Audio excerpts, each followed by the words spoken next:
Good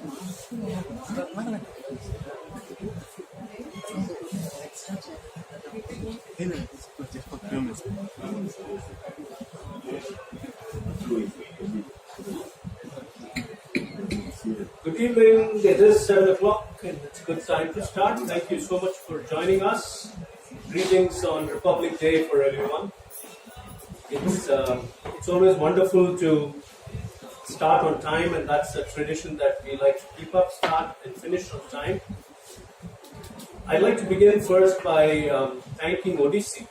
This is our 5th year here with the Bliss Catchers series, and Odyssey has been supporting us all the way through. Their CEO Ashwin, who's a reluctant Bliss Catcher, he refuses to come here to talk to us, but he's a Bliss Catcher nevertheless, correct Vinod?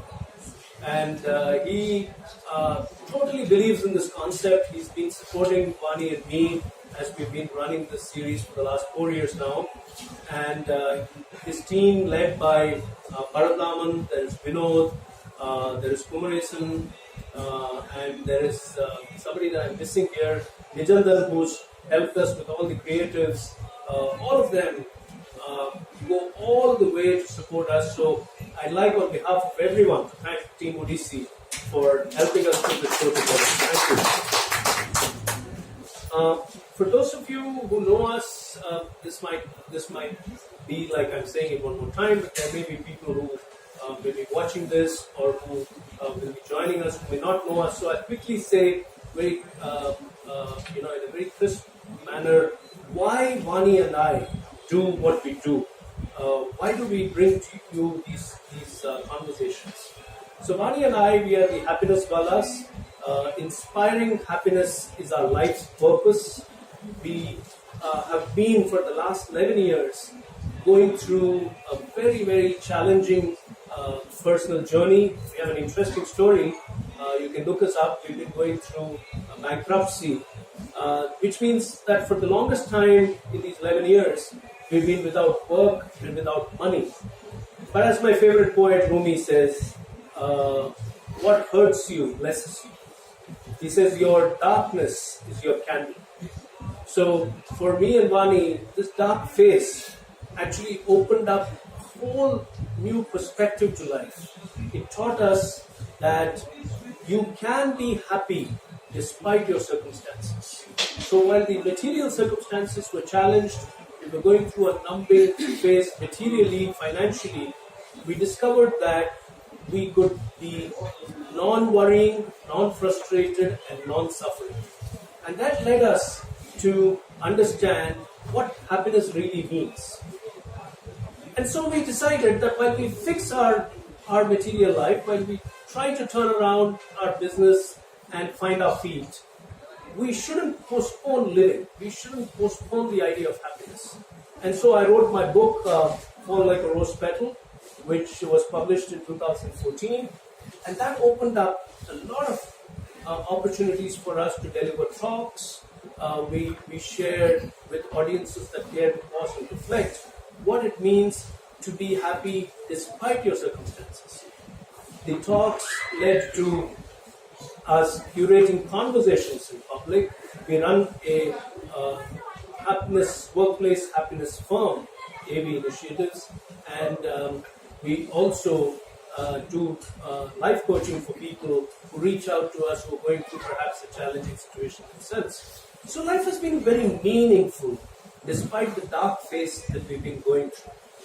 And the Bliss Catchers as a series was born in January 2015 when we said, why not get people like us who have decided to stay anchored, to stay focused on what gives them joy. Why not get them into conversation with us? And so from January 2015, over the last 4 years, this is the 5th year and this is edition number 45, we have been talking to over 87 guests, 87 Bliss Catchers in all. And we are hitting our 50th edition of Bliss Catcher, the Bliss Catcher series, on 31st of August this year. And we should hopefully have about 98 or 99 guests done by then. it's been a beautiful, amazing journey. So, thank you. And Ramesh, who's cheering us from there. Ramesh is the Manichandra family. The Manichandra family is the first family of Bliss Catchers. And Ramesh there, the Asthana Bliss Catcher audience member from the first till now. I think he's missed only one edition. He's been with us for 44 out of 45 editions, if I'm not wrong. So without the support of the audience, we wouldn't be able to do what we're doing. And this series, the Bliss Catchers, is inspired by Joseph Campbell's philosophy of follow your bliss. It's not an original idea. Neither is Follow Your Bliss an original idea, nor is Bliss Catchers as a series an original idea. We all draw inspirations from various places. For example, when Mrinal Sen passed away, I was reading his obituary, Times of India. And to me, he's a Bliss Catcher too, because it talks about how, and it talks from an interview that he gave the Times of India at one point in time, where how he was a medical representative. Can you imagine Mrinal Sen as a medical representative? He was a medical representative, and one day in Jhansi, in his hotel room, he stripped himself naked, looked into the mirror, and called himself a bastard, and said, "You are forsaking your talent." He told himself, "You are forsaking your talent. When you should be in cinema, you are actually peddling medicines. What are you doing with your life?" And so he quits his job, although he was much loved by his company and his bosses. He quits his job and he gets into cinema. His first film is a film called Raat Bhor, which starred Uttam Kumar. His first film was a super flop. In fact, Mrinal Sen credits himself as having been the only director to have created a film, made a film of Uttam Kumar's that flopped. And so his life was, he thought was over, he was beaten, battered, and he thought it was all over. That's when the legendary singer Hemant Kumar found Mrinal Sen on a footpath in Mumbai, and they got talking. And Hemant offered to produce Mrinal Sen's next film, which is Neel Akasher Niche, Below the Blue Sky. 1958 was that film, and then the rest happened over a period of time.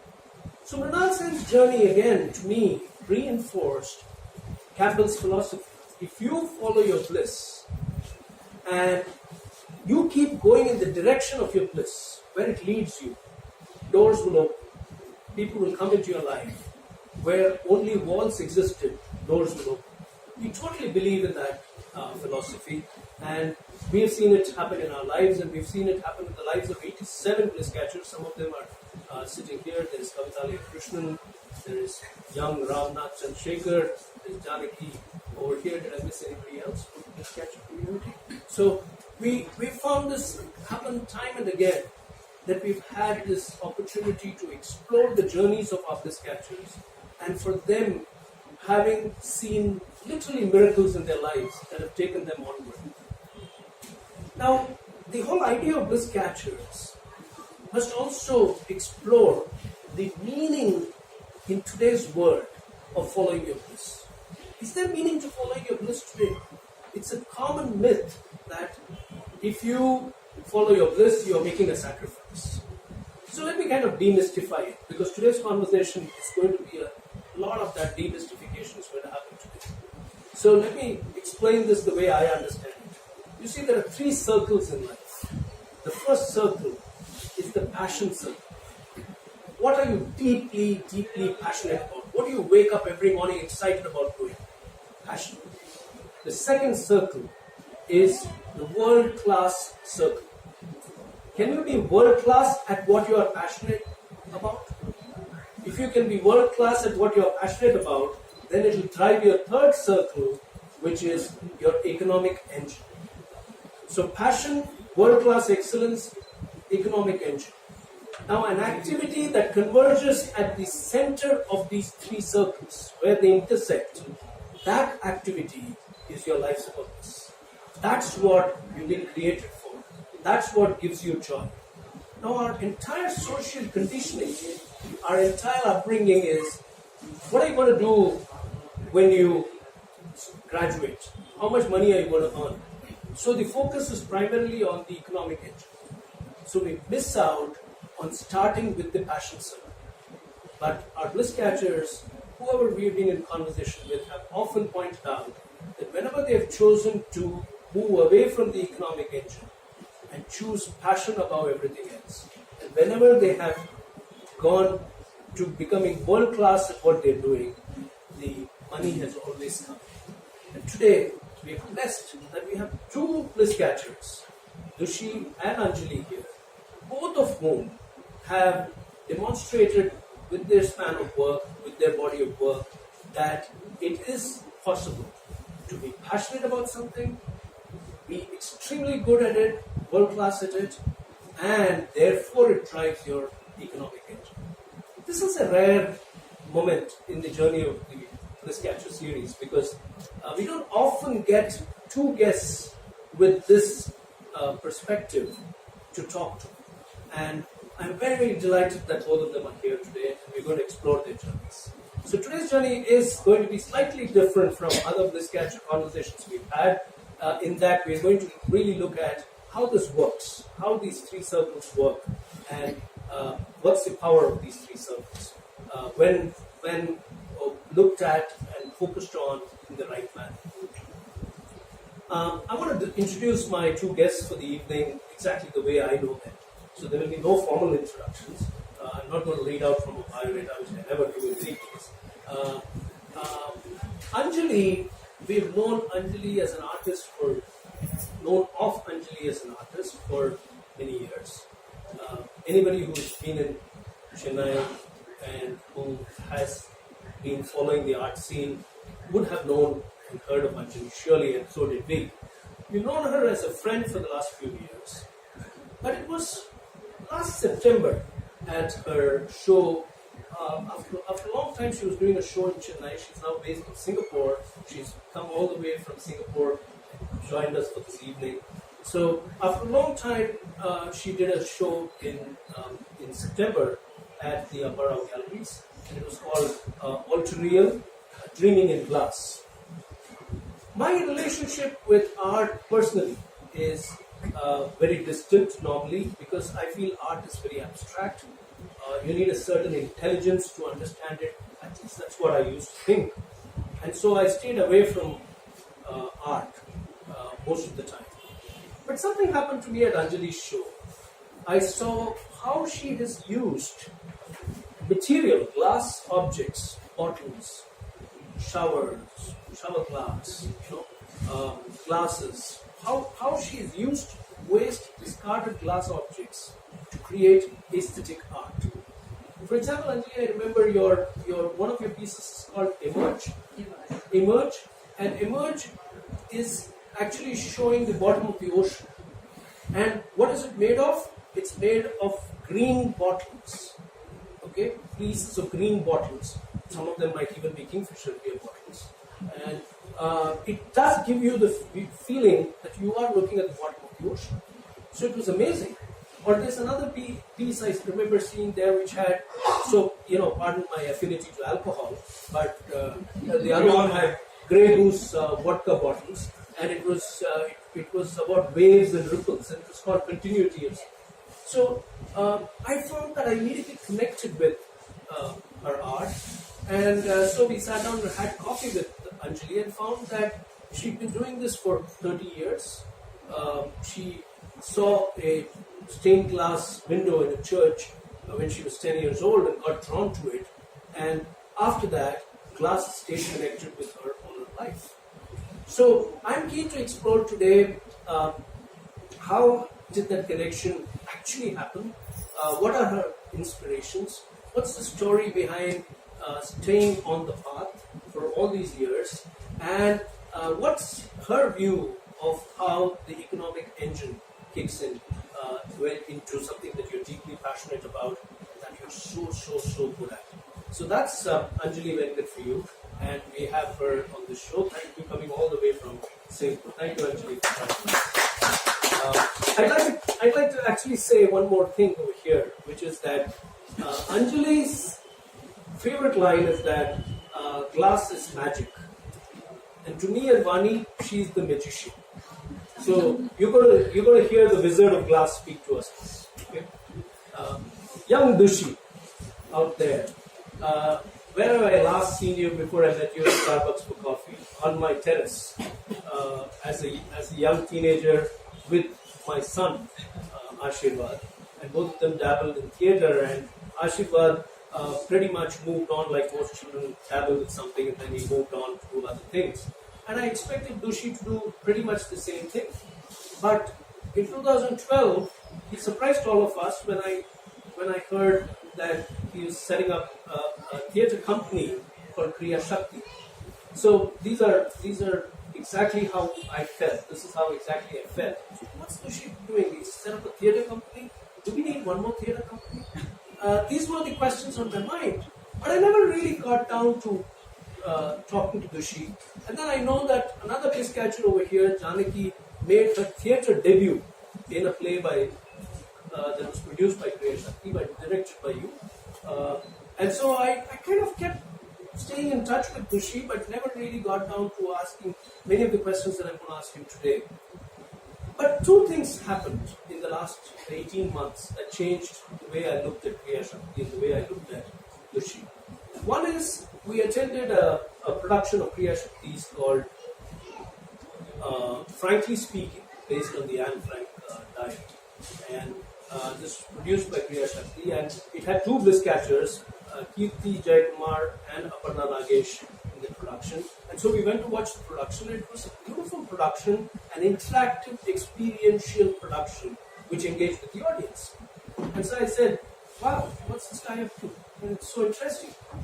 And the other one was a show called Dogs, where real life stories by real life people, not by actors. So we're being told, and again, there was a very powerful story by Janaki over there. So we said to ourselves, Vaani and I, yaar ye Dushi ko milna hai. Let's meet him for coffee. And so we got down to meeting Dushi for coffee, and we found that he would have actually been a forensic auditor. But he gave up that because he wanted to set up a platform for the youth of Chennai to have a very powerful medium of expression. And that platform, that medium of expression became Crea-Shakthi, set up 7 years ago. They now do 200 shows through the year. They teach theatre in 37 schools, and they have a publishing arm they've launched recently. They're a full-fledged theatre repertory, but they also do something amazing, which is they're looking at becoming a creative content firm, a full-fledged creative content firm. So Dushi says he's married his love for theatre and his love for business. And so we call him a creative curator and entrepreneur. So that I'm very, very happy to have you here as well, Dushi. So that's the story behind Dushi and how we met Dushi and how we have you on our show. So thank you so much, Dushi and Anjali. Please join me here and let's get our conversation started.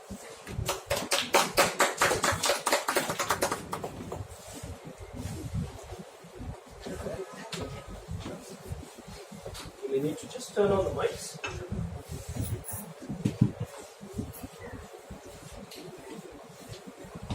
Okay, so thank you so much for joining me here. Your mics on? Yeah.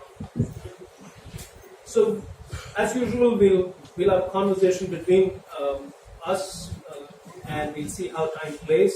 And we will have the popular quiz segment at the appropriate time. At about 7:40, we'll have the midway quiz segment, and then at the end of the conversation, we'll have them both ask you quiz questions, and you get this brand new, beautifully designed Bliss Catcher mugs as your takeaways.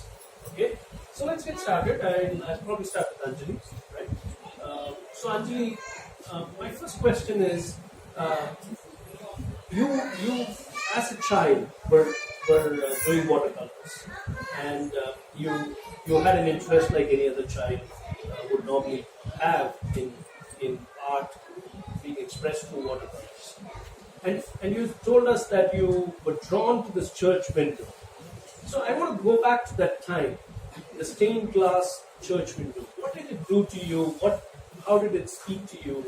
And how did you translate that experience into staying connected to glass in your early childhood? Because I think working on glass might not have been immediately possible. So how did you stay connected? Firstly, thank you for having me over. And I'm very happy to share this information here. So, I was always drawn to any kind of art and craft and color. So I think as a kid I was exposed to, I would go to galleries. My parents would take me around, to galleries and arts and craft shows and things like that. This was when I was really young. So there was something about color and probably the brightness, the glitter of glass, of mirror, all the chunky things. I used to love it as a kid. So I think that's the main thing. And when you go to a church and you see the light filtering down the church windows, as a young kid, you're not really interested in prayer or what's happening in the church. You're keen on the beauty of the whole. So I think that's what ignited this passion in us. And you told us that you like to burn glass bangles. Yes, melt. Let's not use the word burn. Burn is a bad word. Okay, so we don't say that. Okay, so you like to melt glass so again, as a kid in my travels, I went to, I can't remember where, Firozabad or Agra or someplace, and there was this man making bangles. So he was bending it over. Is this on? Yeah, just need to hold it a little closer. Sorry. I'm a better glass artist than obviously holding the mic. Yeah. So I saw this guy, he was melting glass and he was winding it over something and making bangles. And that was fascinating, absolutely fascinating to me. So I came home and I broke some bangles and held it over a candle flame and then figured out that they would melt. So I had made these curtains at home. And as a 10-year-old, my bedroom had curtains hanging with linked bangles. So it was this very, again, chunky room that I was in. So that's my passion. So you actually put together, you strung them together? So if you do like a couple of thousand, you'll have a window. And I was also very lucky that I was indulged. Like my parents said, okay, so long as you take care and you don't burn yourself, I was allowed to do all these things. So as a young kid, I was soldering when I was 10 years old. So my dad would make these, in those days, these radios and things like that, in equalizers and all that required a lot of soldering, and I had steady hands. So I used to solder when I was 10. So you loved working with hands? Absolutely. You started melting with glass bangles. Yes. You started melting them. How did the idea that you could string them all together to form a curtain come to you? Did you read about it? How did it happen? I don't know. Probably somebody may have suggested it to me, I think. Probably an elder in the family. Must have. I really don't. You don't. Yeah. But I'm glad you brought up the memory of doing the curtain, the glass banging curtain. Yes. Because that reminds me about Rumi again. Rumi says, allow yourself to be silently drawn by the strange pull of what you love doing. And you'll find a lot of Rumi coming up because he finds his way into me from time to time. So to me that is a very important reflection, because a lot of times what we do in our early childhood kind of prepares us for what we eventually end up being. Our experiences shape us in that sense. And you will find later on, on deep reflection, that there was a dotted connection somewhere back then to what you're doing now. So I'm glad you talked about it. So how did something like economics happen? You went to college to do economics. Did you not I went try? to college because my mom would have thrown me out of the house if I didn't go to college. Let's be very honest. Okay, so and you do need to earn a living, right? So I was painting, but then like working with glass didn't happen until very much later, because it's not a common thing. And I'm talking about like 100 years ago when I was 10 years old. So it's not something that was so easily done. So I used to paint on sarees, I used to paint on clothes. Those days, women wore these organdy big dupattas and sarees. So I used to do that. And that's what I wanted to do for a living. And then it was decided in the family that I need to get educated. So I was sent to college. And economics seemed a good idea. I was good at maths. So you were good at maths? Yeah. I like working with glass because it has the art and the science. I like that. Yeah. Okay. So it seemed to be a good idea at that time, so I was sent to college. But throughout college, all I did was paint. I mean, I passed, but all I did was paint and sell my work. So how did something like let's talk a little bit about the fact that in those times, I think pretty much even now, art or pursuing art is seen more like it's a hobby. It's not serious stuff. You can't earn a living from it. That's the way world treats art and art aspirants. So my question is, how did it change within you that this wasn't your hobby, but this is what you wanted to do for the rest of your life? Was it a moment that gave you the revelation, or did it grow on you? How did you decide? I always knew, and I was taught again as a kid, the family that I come from, that everyone has to earn a living. Man, woman, whatever, you need to earn a living, you need to make your money. Even if you're married and you have kids, you still need to earn a living. That was how I was brought up. So, because I knew I wanted to pursue art, I got into commercial art. So I used to do book jacket covers, I used to do, and those were the days where you would actually sit and set your letra set things and all. And I've done all that to pay bills. And I've designed carpets and things like that. So I knew that I wanted to pursue art, but I also knew that to earn a living through fine arts would take time till you have a reputation and all. But to feed myself, I followed the commercial art route. And you kept doing it? I kept doing it. So it wasn't only glass in the beginning? No. I started painting. I painted on clothes, I painted on pots, you name it, I've done it. Craft, art, whatever. And the whole commercial aspect. And you were clear that you did not want to take up a job? Yes, I was very clear. I didn't want to. So that's interesting. I don't think very many artists that I've spoken to have given this clear perspective on looking at the art itself as an opportunity to earn a living. That's very refreshing. So, will do economics to get a degree, but will not necessarily go to work. We'll stay with art, even if it's at that point wasn't glass, but we'll use art to pay bills. That was a very courageous decision as a young adult. I knew I couldn't do anything else. I knew I couldn't. The thought of going to office every day and following a 9 to 5 would have killed me. I wouldn't have been able to do it. And the good thing is I knew what I wanted. So even if you have to work harder and you have to fight to get what you want. About the whole hobby thing, I still am. I'm married. My husband's in the corporate world, so I still get asked, "How's your hobby?" You still get asked. I still get asked because they automatically assume if you have a husband who's earning a living, then your time pass. So that's even today. It hasn't gone. 2019. So the tag hasn't gone. That art is a hobby. Tag has gone. Yeah. Or you're just whiling away time. Okay. But that's their point of view. So it doesn't matter. Yeah. But something here which Kavithalaya Krishnan told us long back as well, it's not enough if you know what you want to do. That alone is not enough.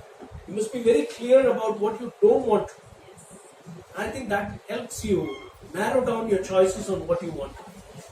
And that's what she's talking about, and that's very powerful. Thank you, Anjali, for a great start. That was a very powerful start. And let's go to the young man over here, Dushi. So, Dushi, I'm going to ask this question slightly different. I'm not going to ask you how come you stayed on in theatre. How did theatre stay on in you? What did it do to you that made it a part of you? How did it not grow? You not grow out of it? Sure. Firstly, thank you for having me, and thank you, Dushyanth. And I must start by saying it wasn't only your terrace that I infiltrated. I infiltrated her home as well with her son. So it's a real honor and privilege. All these names and just sitting over here, sharing my journey. So coming to your question in terms of how theatre stayed on, I don't know. I mean, I've been asked this question before, and I've never really had an answer. But let me put it to you like this: ever since school, when I've had the privilege to go through very extensive theatre training with our guru there, Mr. Jaykumar, and all of us who went through Chettinad Vidyaashram, my alma mater. I think ultimately, when we started doing theatre, it's just that what I felt as a person. When you go back to how you feel as a person, you can bifurcate my life into the Dushi before theatre and the Dushi after. And I just prefer the Dushyanth after theatre. I think it's as simple as that. And I just felt more comfortable in my own skin. It's like I found a voice, I found a purpose more than a passion. So I think, and that's why I think it stayed on. I think people started to listen, I started to speak, and this is just not speak in terms of articulation, it meant also in terms of putting across a point of view and people listening to it, and of course receiving, which is a big part of theatre. It's not only about going on stage and telling your story, but it's also receiving what the audience has to say. And I started receiving a lot more. As a person, I was more open-minded to people and ideas around me, and I liked that. I liked the fact that it made me a better person, and me being a better person was a little helpful for everyone around me as well. So, and that's why I stayed with theatre, or rather, theatre stayed with me. That's so interesting. The Dushyanth before theatre, the Dushyanth after theatre really means, when you peel it away from the context of Dushyanth and theatre, is, are you liking the person that you are? That was Mrinal Sen's dilemma, perhaps. Looking at that mirror in that hotel in Jhansi and saying, you bastard, what are you doing with your life? Right? So we all go through those moments, but I think that he has gone through it pretty early. I went through it at the age of 35, 36. When I went into my bathroom, locked the door, and I looked at the mirror and said, what the hell are you doing with your life? So I think this is a very important point, a very important takeaway, that you have to first be the person that you truly love being. And if you're making compromises for various reasons, then you perhaps need to sit down, pause, and reflect on your life. Not necessarily that you take drastic and dramatic decisions. Now that's a very important point. Thank you. Thank you for starting off so well, so powerfully. Let's come to the other bliss of yours. So you're one of those rare people who's got two deep passions. One is theatre and the other is business. So why did you choose to do a CA or sign up for a CA? And we'll tell them how it ended up later. Yeah. But what drew you to the world of business? Why business? It seems, and I think this happened at a time when were startups and valuations big stories then? Was that an inspiration? What was it? No, definitely not the startup boom at that point in time. I mean, this was 2009, 2012 when I was contemplating the idea. But I've always loved to be my own boss, I guess. I don't know. I think it's more foresight in terms of like wanting to work under a person for 40 years versus, finding your own path. I prefer the latter. And I think I'm also privileged to come from a family that values entrepreneurship. My dad is a chartered accountant, now also runs his own business. So obviously a lot of inspiration from my father and my family as well. My mother is, she keeps saying she's a housewife, but I think, the amount of entrepreneurship that she has to deal with 3 men on a day-to-day basis, it's a lot of management. and the way such a people's person. And I just loved feeding off their ideology in terms of what they thought. It's a way of life, I think, in terms of how it was inculcated into entrepreneurship. So, and I've always wanted to try blazing my own path, and that was always something that I was very clear about. I've always been, if I may say, extremely ambitious in terms of how I'd like to play my life out. So that's why my interest with business. And CA, well, I think to pick up from what you had said, what you don't want to do. There weren't very many options at that point in time. It's like 10 years. But 10 years ago, at that point in time, I'd finished commerce. I'd gotten the staple 95% that was necessary, to make it in life. But I don't know. I mean, my dad was a chartered accountant. It seemed very obvious that, oh, okay, let's make sure that you're groom worthy in 5 years. Do you see it? I mean, so I think that was the most obvious point. That was my exposure at that time. And but jokes aside, I think more than what my dad, he was very proud that I took up my CA, and I still remember him saying, "I'm so happy that you're doing your CA." The whole concept of legacy in South Indian family. But I think I remember what my mom said at that point in time. She said, like, whatever be your passion, ultimately have a decent foundation and then build from it, because it will come in handy at some point in time. You won't know when. It is a voice of reason amongst all the, flair of passion and purpose and, oh, let's blaze a trail for ourselves and all that. I mean, my mom has kind of kept me grounded all along. So I think it made sense at that point in time in terms of, I could have been, and in her words, not mine, she said, you want to be another person who grows out a beard, puts on a jolna pipe, who wears a kurta and go around walking saying you're a theatre artist and all that. And you can make a lot out of that statement, but I think at the heart of it, she was just very concerned that you shouldn't be one of the many. Like you said, another theatre group doing does Chennai really need it? And I think to fuel my passion, I needed chartered accountancy, and I realized it thanks to my support system, my family. So that's why it's very, very interesting answer. Very interesting answer. So to be your own boss and to heed quote unquote a sane counsel from a parent saying lay the foundation before you take the deep dive into passion. But you actually pretty early on in your life, which is probably not probably in your early 20s, 23 is when you set up Crea-Shakthi. You actually took two major decisions, and I want your perspective on that. One is you decided to opt out of CA, and two, you decided to found a company which would marry what appear to be polar opposites: theatre and business. Right? You were bringing your two passions into one umbrella, but they seem like, can theatre be business?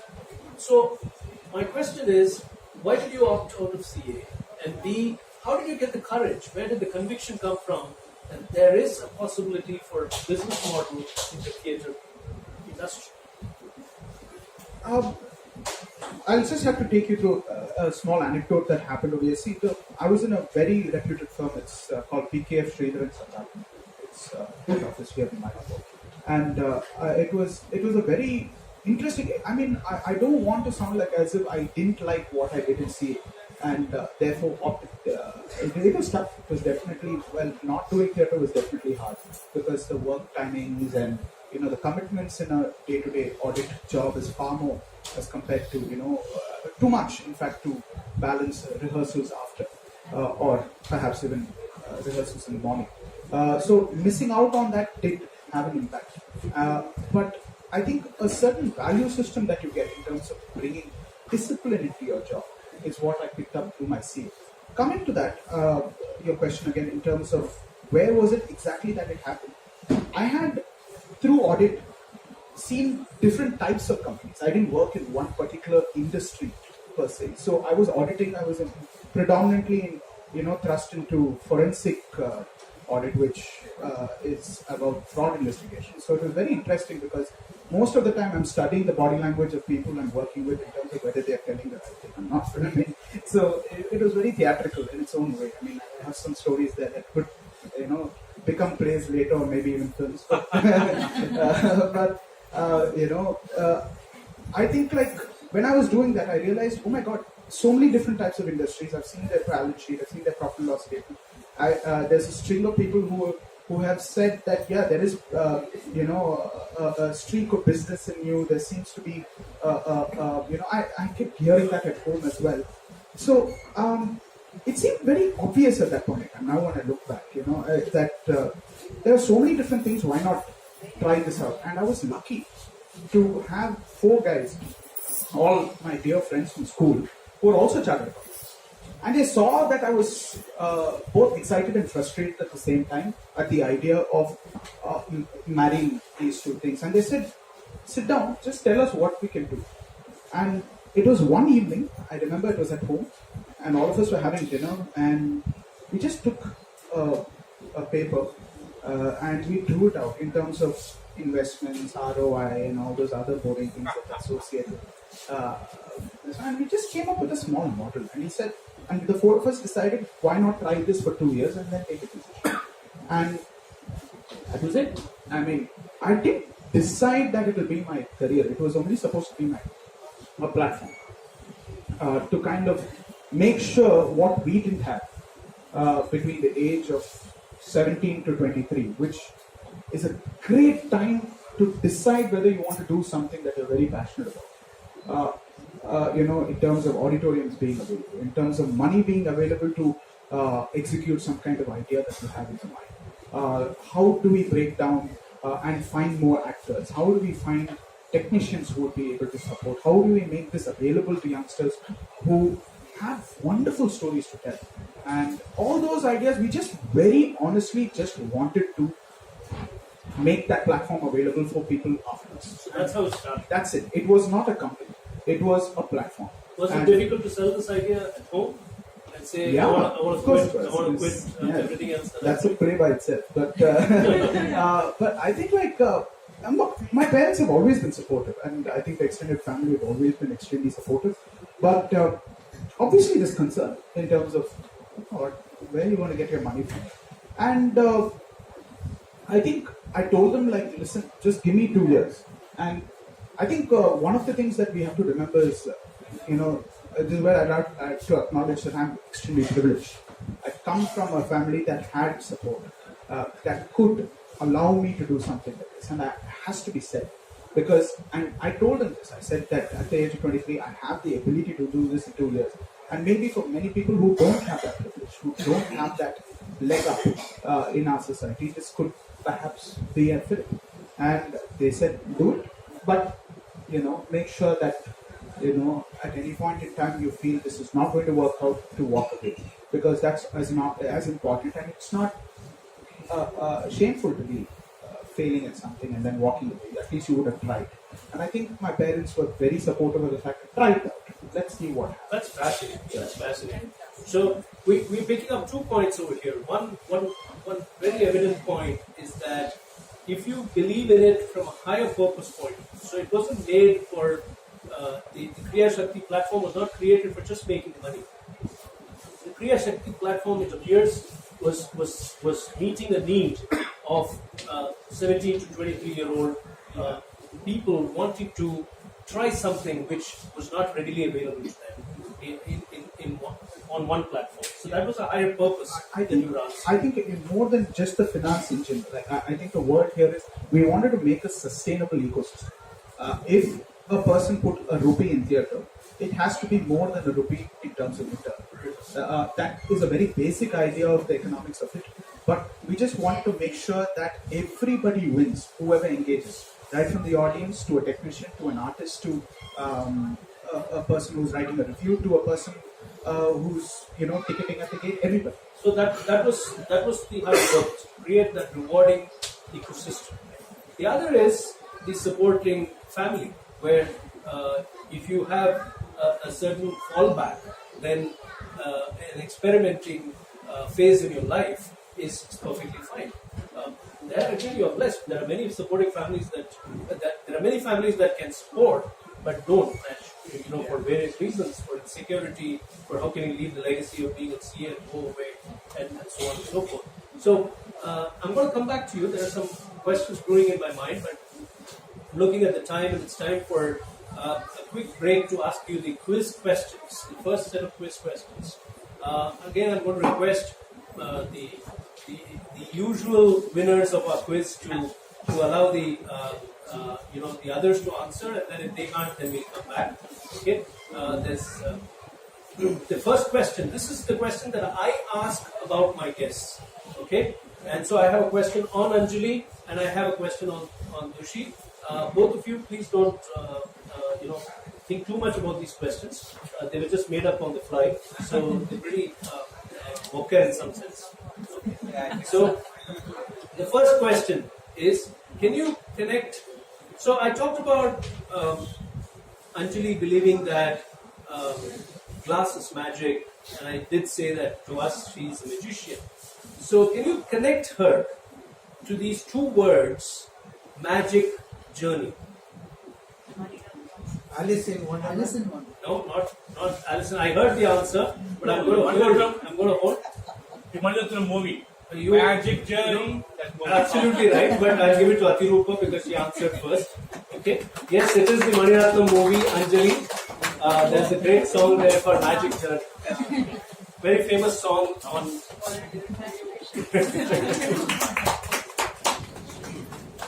No problem. So both of you are old timers, so I had to choose between the one who answered first and the one who answered second. So he gave out the answer. So the answer is Magic Journey, a very famous song in the Maniratnam movie Anjali. So I told you, Anjali, it's not a very serious question. Okay, this one might be slightly serious. Think about it a little bit. I need the correct answer. Okay, and if you give me an answer which is close, you won't get it. So the one who gives the exact answer gets it. Okay, and if he had stayed on with his career aspirations as they were before he set up Crea-Shakthi, he would probably be at ICICI Bank or at Punjab National Bank. Why? Because he'd be going to loan investigation. I need an exact answer. Forensic auditor. Forensic auditor, yes, sir.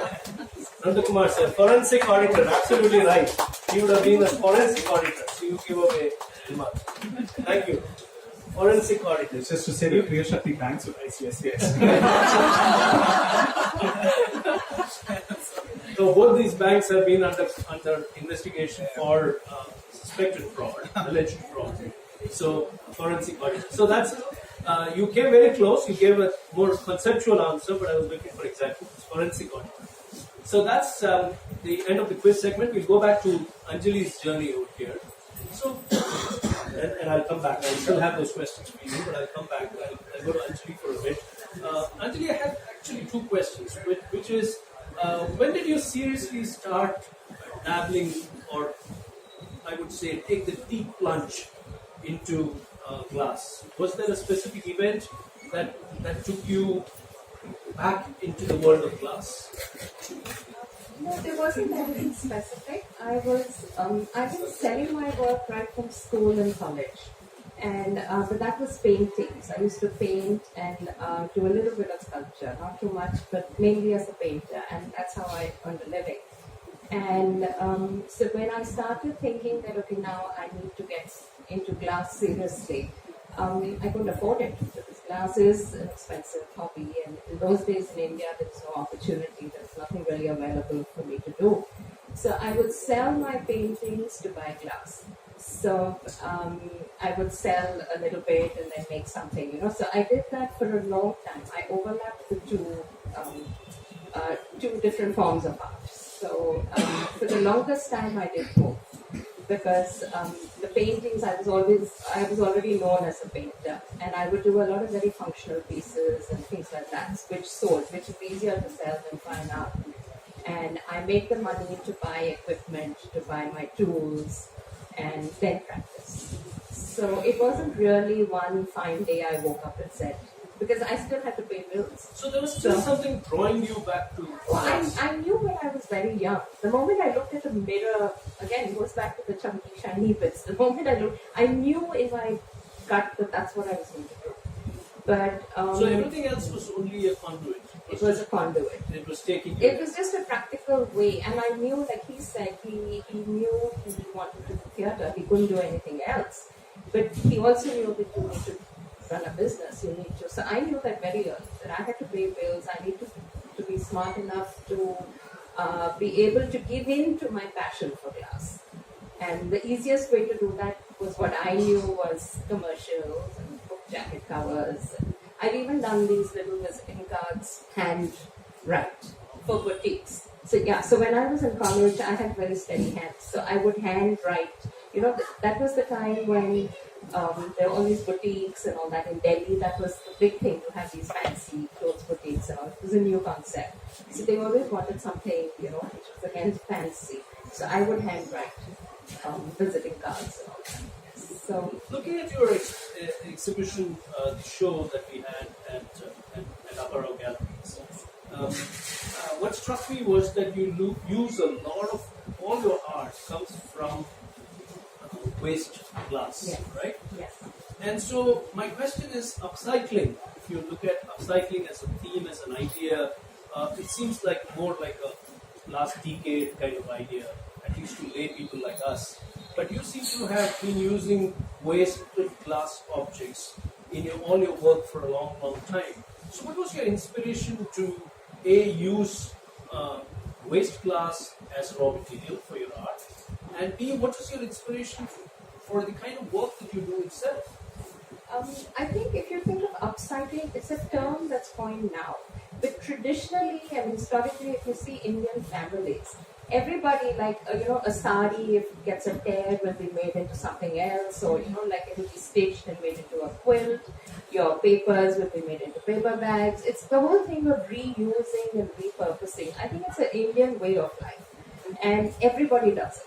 I remember, and it's not only me, the families, even when we were kids, end of school, there'd be 5 pages left in our notebook and we would tear it and make it into phone bags, right? So the concept of reusing and repurposing things, I think is a very Indian way of life, which somewhere along the way we lost, and now it's becoming very hip and very interesting to come back to it.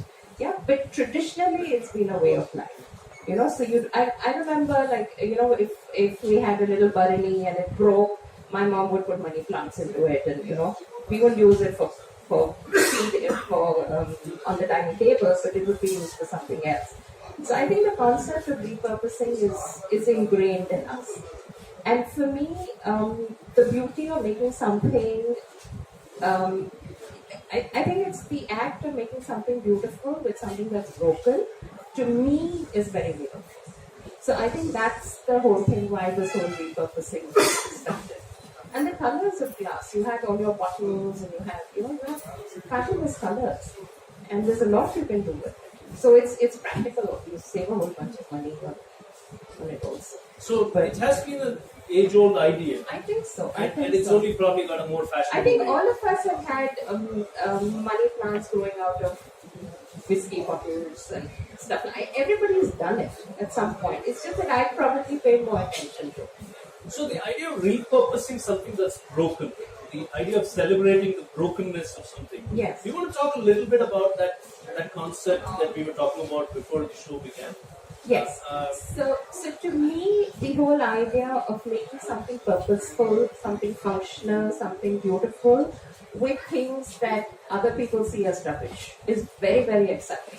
It's like if other people's discarded things, something that has no value, and you make it look good, and you give it a higher aesthetic value, you give it a higher monetary value. To me, it's one of the most exciting things there is. And it's also a thing of in life, right? There's a lot of ups and downs and a lot of whatever happens. And the fact that you put your life together and you kind of spin it and make something more beautiful, make your life more beautiful, to me, I think that's the most exciting thing. Interestingly, Anjali and I were talking exactly about this, where it's the Japanese Kintsugi. Kintsugi, is it? Okay, I've been pronouncing it Kintsugi. No, Kintsugi, yeah. So that's a Japanese art where they repair broken ceramic bowls using liquid gold or liquid silver. So they make it's any pottery that's been shattered. They put it together, but they join it together with gold or silver, and that gives it a higher aesthetic value. It brings broken pieces together. It makes it more beautiful. And there's something very, very exciting about that process. That's a very spiritual thought as well, that you repurpose what's broken, even about your life, Yes, right? exactly. Even about your life. Exactly. Yeah. So, in a way, is glass as a medium a teacher to you? Because glass is such a difficult medium to work. right? It demands a lot from you. Yes. It can surprise you as we can see with the kind of work that you do. It's amazing how you bring all these forms. So what is your relationship with glass? How do you manage it on a day-to-day basis? Well, I try to control it, but it doesn't always work. So, but for me, the whole thing is glass is a very difficult medium to work with. But the beauty of it is it's because it's so challenging. When you do something that you think looks good, the high is even higher.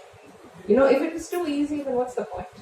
Right? So it's also the challenge of working with something that is difficult. The challenge to make, and I melt glass. A lot of my work is kiln form glass. So I take it to really high temperatures and melt it. And so when you open the kiln, you really never know what's going to happen. So sometimes there are pieces that come out looking more beautiful than what I intended, which is always a very good day. And then there's sometimes when it's rubbish. But because I reuse, I just make something else out of the rubbish. So I think I like it because it's challenging. You like it because I like it, but if it was easy, I don't think I would have done it. I'd stop painting. I paint very rarely if somebody's commissioned me a piece. Because I've done it, to me that's easier to do. So you love the challenge, you love the thrill. I love the challenge. So here's the beautiful point, that if you love doing something, then the more it challenges you, the more fulfilling it is.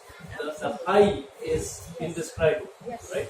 So is glass also in a way your zen, your way of zen? Do you?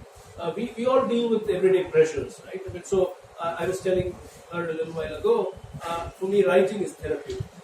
For me, a conversation like this is therapeutic. Or when I'm sitting with young Ram at a coffee shop and talking about life, that's therapeutic. So do you find the idea of working on what your passion, your bliss, therapeutic? Absolutely. Day after day after day.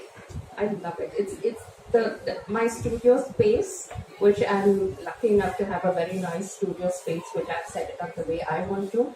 And I have these different projects, and because I work with different types of glass, I have different areas. And to me, it's a happy, just wake up in the morning and go to the studio and play with glass.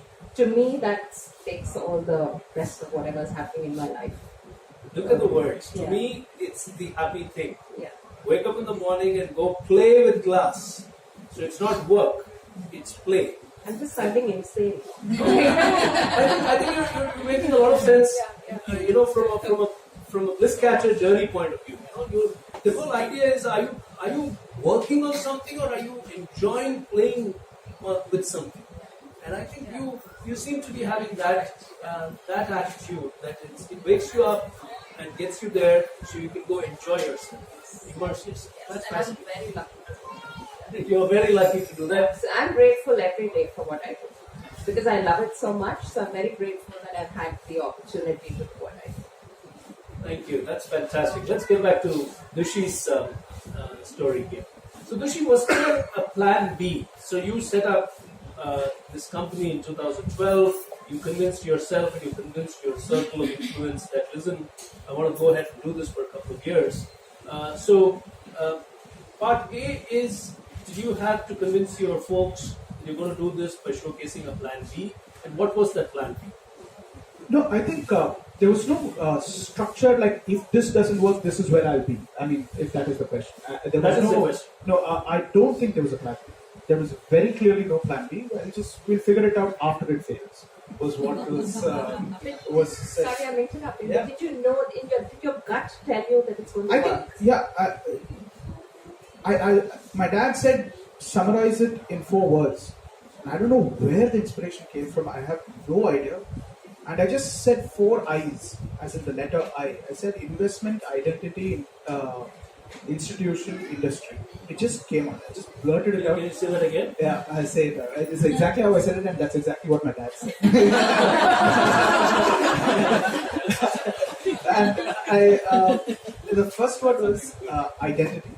And I said, I think we need to find who we are as a theatre fraternity, in, if not Chennai, at least Tamil Nadu. Then came investment, which is, we're all talking about, hey, there's no money in theatre. Well, put money in and you'll take money back out. That's how business generally works in any industry. And I said, if it has to be that word, industry, the connection from investment and industry should be institutionalized, which is anything that you institutionalize invariably gets the approval of society, and therefore the idea to go and pursue it as a career would become easier, if not validated. So if you have a physics class, a chemistry class, accounting class, and if you have a theatre class, then perhaps in years to come, we'll be able to sit up with the kind of dignity that a theatre artist deserves, is what I told myself and I told my dad. And I think that was when he was convinced, and he said, okay, you will find your way. So there was no plan B. No, there was definitely no concrete plan B. Again, that stemmed out of a lot of arrogance and privilege. But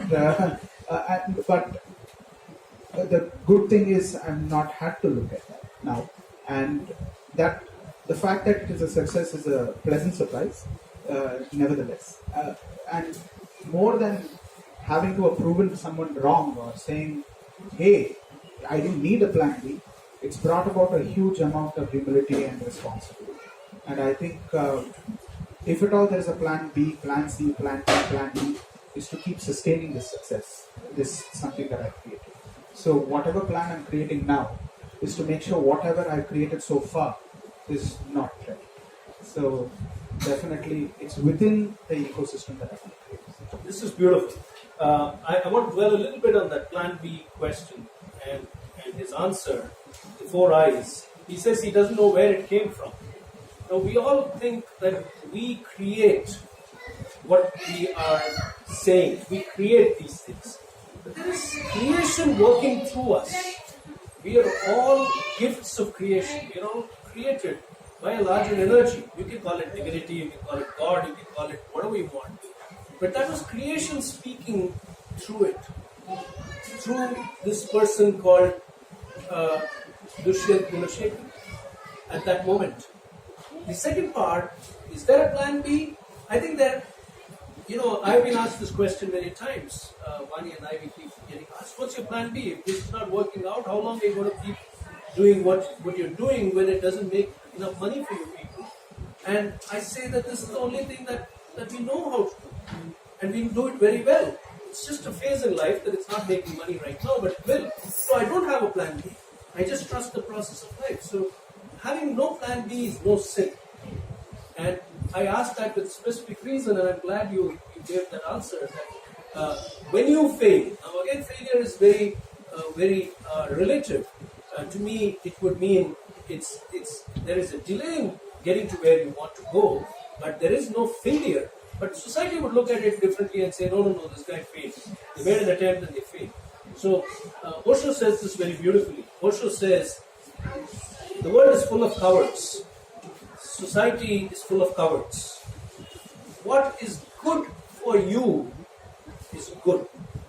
What is beautiful is beautiful. What brings you alive, what makes you alive, your ananda, your bliss, that is the only truth.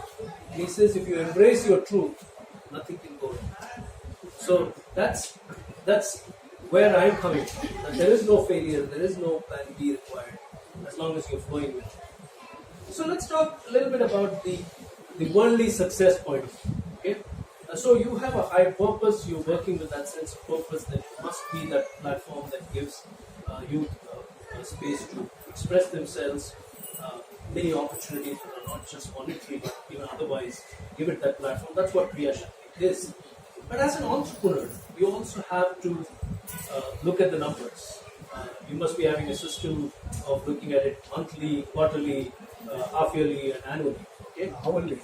Hourly, okay. So how do you balance this, and how do you make sure that everything that you do is falling under the definition of financial success? I think the best way to answer this question is to just give you the numbers. And this is something that I've been asked several times. Oh, where is the money? What is it? You're safe? Are you okay?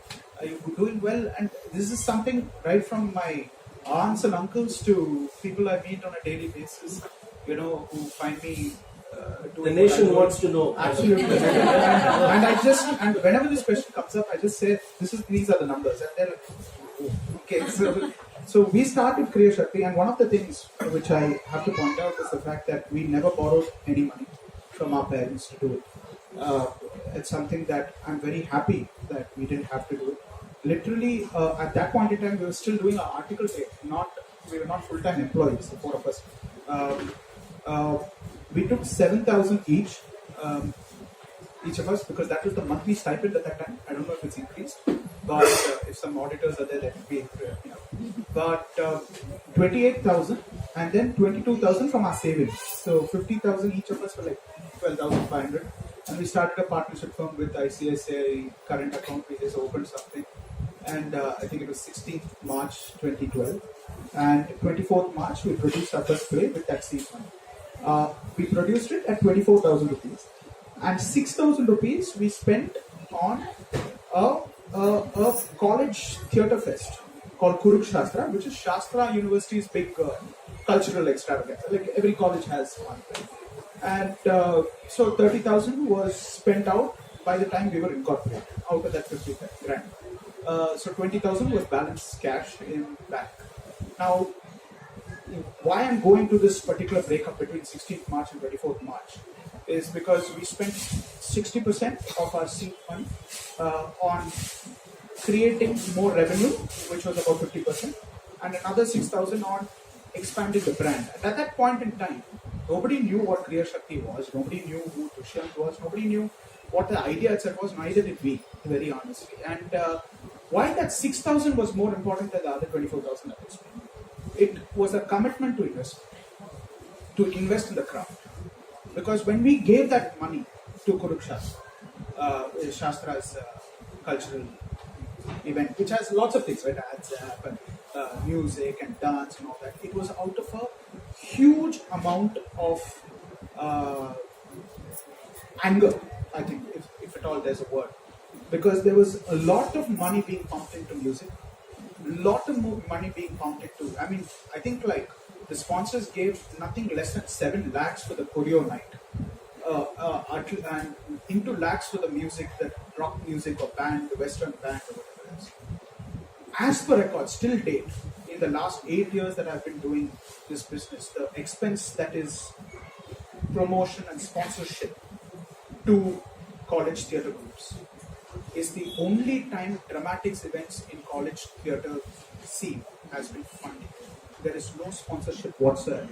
And what it changed, that 6,000, was that artists in theatre are not going to go out with begging boards requesting patrons to come and support us, but also a commitment saying we will support ourselves. It was a huge stand in dignity. That 6,000 spoke volumes, and the kind of way it was nothing money. It was, today, 6,000 is what we spend on printing tickets. And unfortunately, that's the amount of lack of investment in terms of, and we are complaining about lack of stage, no infrastructure. Where will infrastructure come if you don't spend 6,000 rupees in 2012 on youngsters trying to perform their craft? And that was the first time ever the dramatics event was sponsored. So your anger for change, your drive for change, led to an investment from your little capital. Absolutely. And I think it was at that point in time, 23, we knew what it was to be right out of school, right out of college, trying to put money together to put up a play. It was hard. It was not easy at all. And the amount we had to convince, I see Ujjwal's dad here, I see Harish here. All of us, the amount of time we spent together trying to convince society that this is not something where we are sitting, the quintessential idea of us, this one or alcoholic or anything like that. I've never touched the drug. I've never needed it because I've always been high on stage. And I've never touched liquor as well. And I firmly say it's because of theatre. Not that I'm against these things, to each their own, but ultimately why this absolute disdain to invest in the craft was a question that was lingering, and that's why we decided. So how is it seen today, where you are? I'm coming back to the how many people do you have? So, how are you? 50,000 was what we invested at that time. 30,000 went into producing our first play on March 24th. That catapulted to 3 lakhs in a year, 24 lakhs the next year, 58 lakhs, 1.2. We're at 1.8. Wow.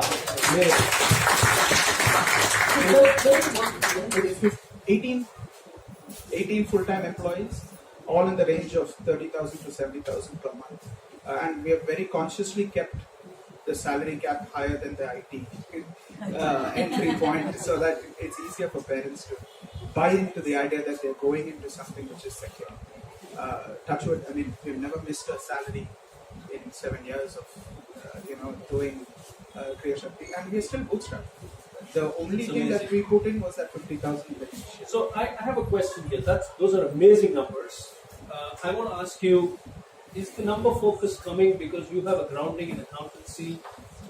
You come from a business family, and so there may perhaps have been an early stage influence on looking at the pluses and minuses of the balance sheet. Yeah. Okay, is that the reason, or are other theatre companies and other creative people missing something? Well, I can't speak for the rest of Theatre Chennai, but where I came from is, I think, to put it very simply, I think I've used Excel sheets more with Crea-Shakthi than I've done as a model. I mean, I think the kind of models that we have to create and the way in which we had to position ourselves. Definitely it's because of the accounting background that I had and that streak of business that was inherent and nurtured at a very young age. But more than that, I think what was Chennai Theatre not doing or still not doing at that moment is, I still feel, have an averse, kind of like not very averse to the idea of going back to the four eyes, not being comfortable in their own identity, and the bigger thing about institutionalizing. Institutionalizing the craft of theatre was always looked at. It's not something that was not going to other theatre groups, other freelancers, or this one. There were a lot of people doing it, still are. And it's not a new business, or I wouldn't say business. I wouldn't say it wasn't unknown to earn money through teaching somebody here. Let me put it like that. But it was never organized. It was never structured, and also it was not organized and structured because it was looked at as a lesser part of doing theatre. I mean, like, it was looked at best as a stepping stone.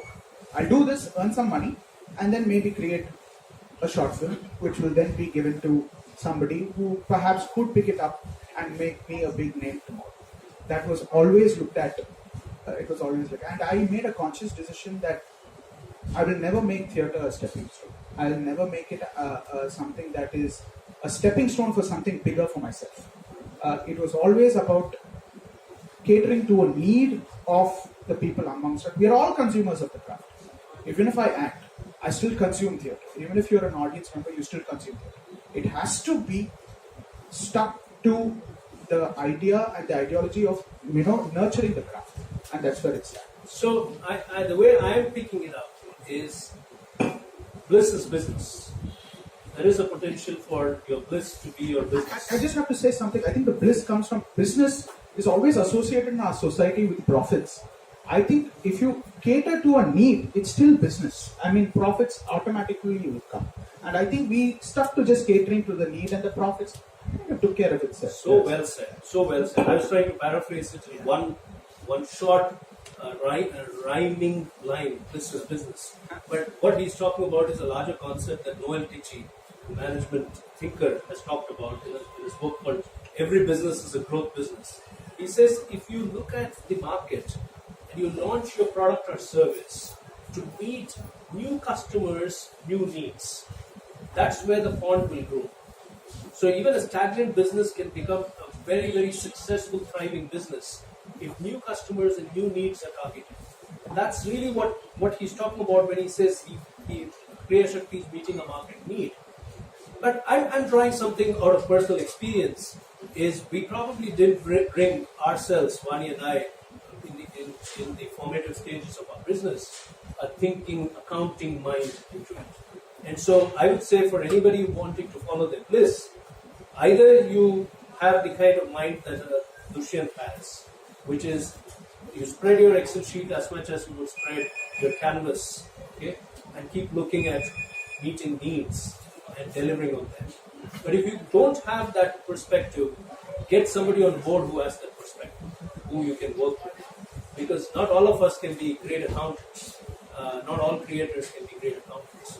So thank you so much for sharing that. Let me go to Anjali. Anjali, question for you. So we talked a little bit about the business model of Crea-Shakthi and how they looked at it.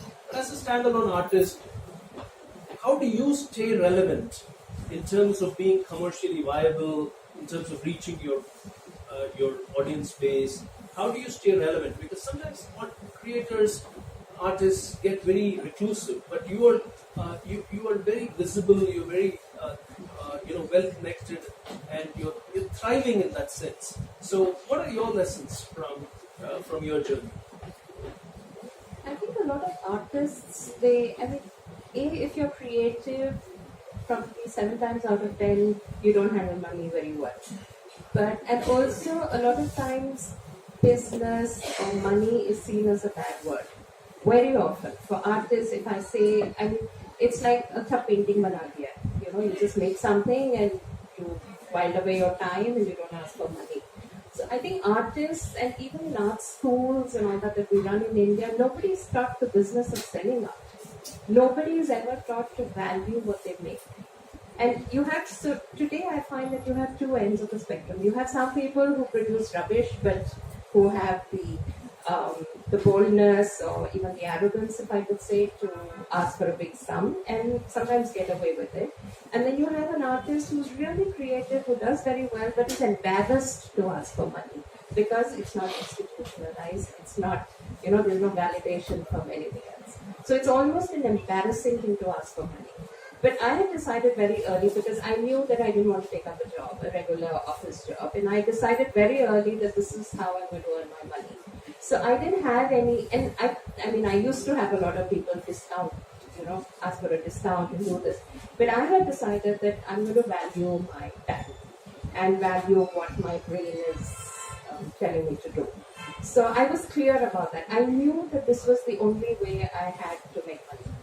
And when I make money, it's not running a big business, but my needs, what I needed to take care of myself and my family. I think that's a beautiful answer. I want to tell you what I'm picking up and why I find this answer so powerful.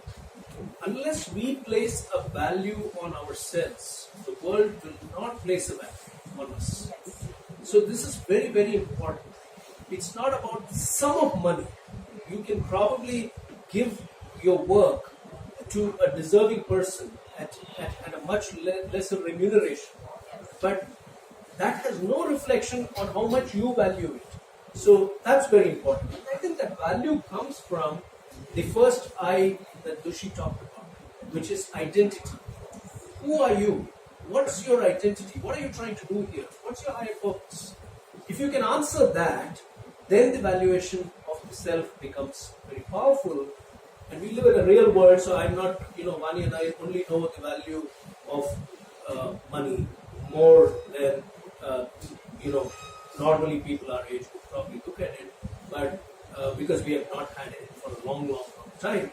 So I would never say that go follow your bliss because that gives you joy, the money will come. Yes, the money will come, the doors will open, all of that is there, but don't stop valuing yourself. That's what I hear Anjali say. Exactly. You have to develop your identity. You have to value yourself. What you do with the money is really irrelevant. Correct. Like if I want to give all the money that I have to charity, that's my business. But I will still charge what I do for whatever painting I make or whatever artwork I make. So a lot of people say that, a lot of people, especially for artists, like a single artist, you don't have a company behind you, you don't have an established institution behind you. You're working alone. So it's very easy to get bulldozed into undermining your time and your value. And it's also very easy, on the flip side, it's very easy to become full of yourself and think, So it's a very fine line. If you really want to live the life of an artist, it's a very fine balance. But I think that part people in most situations tend to, make trips, so it's a tightrope you walk, where you stay grounded, you value yourself, and yet don't get so full of yourself. To me, that model is what I call the Tirupati Balaji model. Tirupati Balaji model of value creation is no branches. Everyone goes there.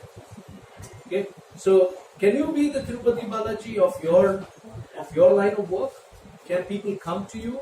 That comes first circle passion, second circle excellence.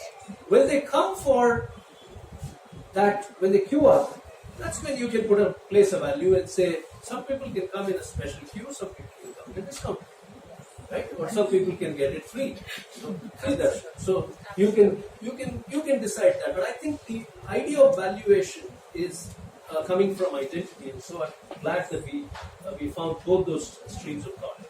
I have very little time before we go to your quiz questions, but I have one question to ask Dushi, because when you are running a business, when you are the CEO of a theatre company, and you're also one of its lead directors, you're also producing your shows, you're also in a way connected with your actors, you act yourself. So my specific question is, what gives you the greatest joy? Is it directing, acting, producing, looking at the numbers, looking at the joy of seeing profits at the end of the year? What is your core idea of Bliss? I just have to say that I didn't direct for the first 5 years. I directed my first play for Crea-Shakthi. I was director obviously before Crea-Shakthi began, but I didn't direct or act in Crea-Shakthi plays for the first 5 years as a commitment to say that this isn't about me. So directing in Crea is a very recent and extremely new phenomenon in my own company, because I am first a founder and only then an artist, and that had to be demarcated very clearly. And a huge part of theatre in Chennai is trust, or rather the lack of it. And and I had to build that trust ground up for 5 years in terms of telling people, hey, this is a platform, this isn't about me. And it so happened organically that it ended up, after reaching a point, they needed, or I'm saying Crea-Shakthi is different from me now. And so is the case with business and its founders. That it needed me, the director, at that time. And obviously, after that happened, everyone was comfortable that that is a position where he should. I think what do I find most enriching? The fact that ultimately each of these are labels, right? Producer, director. I think there's a converging point of all of it, and that's where I find the real joy. And that converging point can be good, can be bad, can be ugly, it can be anything, but it tells me that I have an eye on it, and that is a lot of responsibility and also very, very rewarding, and also tells me that be it the business, which is the left side of the brain, or be it the creativity, which is the right side, that I'm working with a fully functioning brain. So good. So in a way, without calling it a label, I would say that creative curator entrepreneur sits perfectly for you. Yeah? Without necessarily calling it a label. We have very little time, so we have to go to the quiz questions. I'm going to do a quick wrap after the quiz questions, but we'll keep the quiz questions very sharp, very quick. One question from Anjali. Yes, go right ahead, Anjali. Which recycled material monument? Which recycled material monument or venue is among the most popular tourist attractions in India? Chandigarh. What in Chandigarh? Nick Chen has highlighted that. Yes, absolutely. The rock garden. Thank you, Ramesh. Thank you, Ramesh.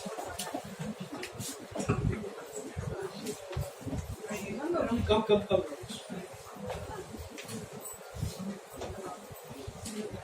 So, Thanks to Nick Chen. thank you. Okay. I think I misread the quiz. I thought I had to ask a question on Anjali. No. Oh, God.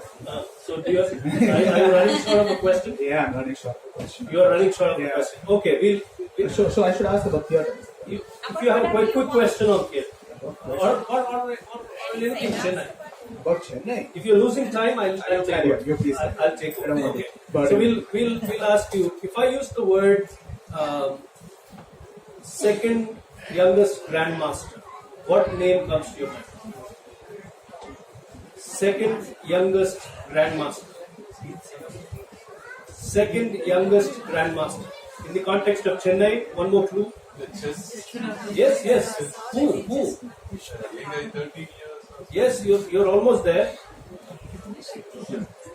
Not Dushyanth. Not Dushyanth. Let me check the name. Not Dushyanth. No.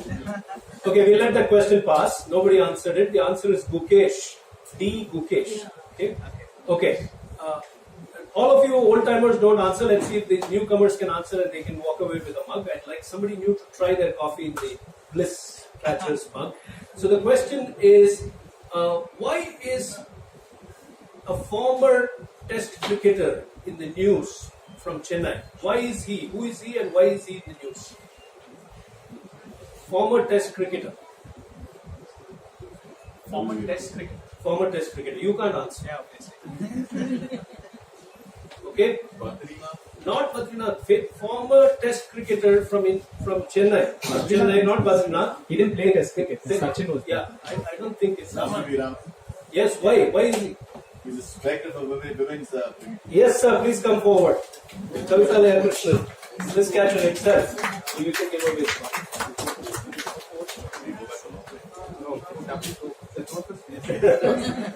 W.V. Raman is the right answer. W.V. Raman is now the head of the Indian women's cricket team. And they play right now in New Zealand. And there is a Crea-Shakthi connection to that question. I don't know if you know that. But W.V. Raman's daughter was acted in Dolls. Subiksha. Yeah. Oh, Yeah. that's interesting. Yeah. You know, Chennai is a small community, right? So some people will get connected one way or the other.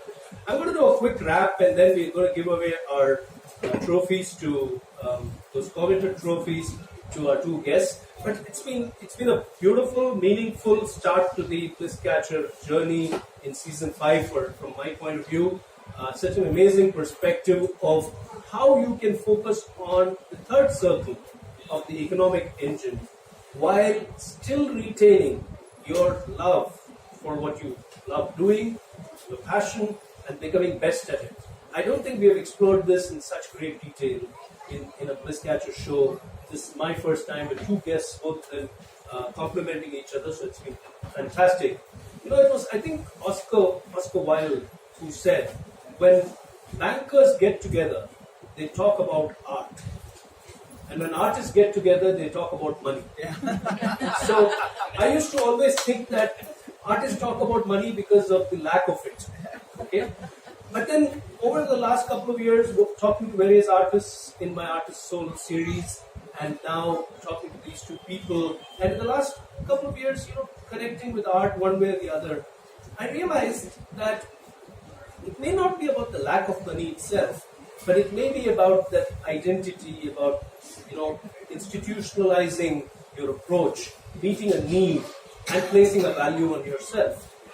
Recently, I stumbled on a beautiful piece of work done by a Chicago-based author called Jeff Goins, and he says real artists don't starve. That's his book.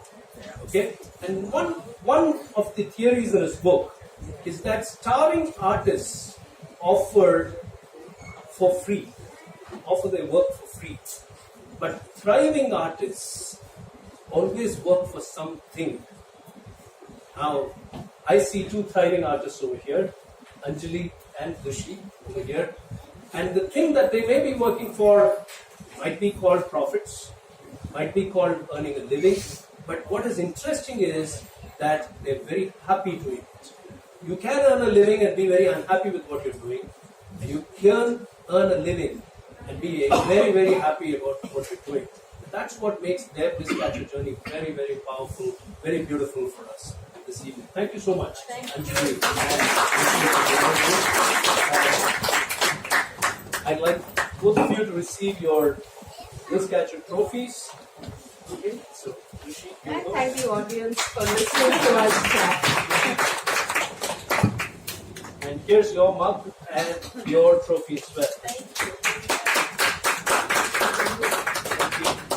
So, the Bliss Catcher journey continues into next month with two wonderful Bliss Catchers. Somewhere here I saw, or on the way down you'll see them. Two musicians next month on the last Saturday, 23rd February. Sunil Gargel, the vocalist, and Vedant Bharadwaj, the Chennai's rock star, Kabir, guitar, and music director. You know, many sides to his persona. So we have Vedant and Sunil joining us 23rd February, last Saturday of February at 7 p.m. We also have a new series that we started in January. It's called the Happiness Conversations, and that happens here at 7 p.m. on the second Saturdays of the month. So on the second Saturday of February, on 9th of February, we have Vidya Singh, a wedding planner and the erstwhile princess of a royal family, sharing her journey. The Happiness Conversations is a series where we explore the lives of people who have gone through trying, challenging situations in their lives and have found happiness while being in the midst of crisis. So Vidya lost all her money, she became bankrupt like us, and yet she found what she believes in, which is being truly happy despite her circumstances. So Vidya Singh with us in Conversation with Vaani and me, 9th February, Saturday, 7 p.m. right here, and Sunil Gargan and Vedant Bharadwaj in Conversation in the next edition of Bliss Catchers, 23rd February, 7 p.m. Thank you so much, everyone. Have a good evening. Thank you.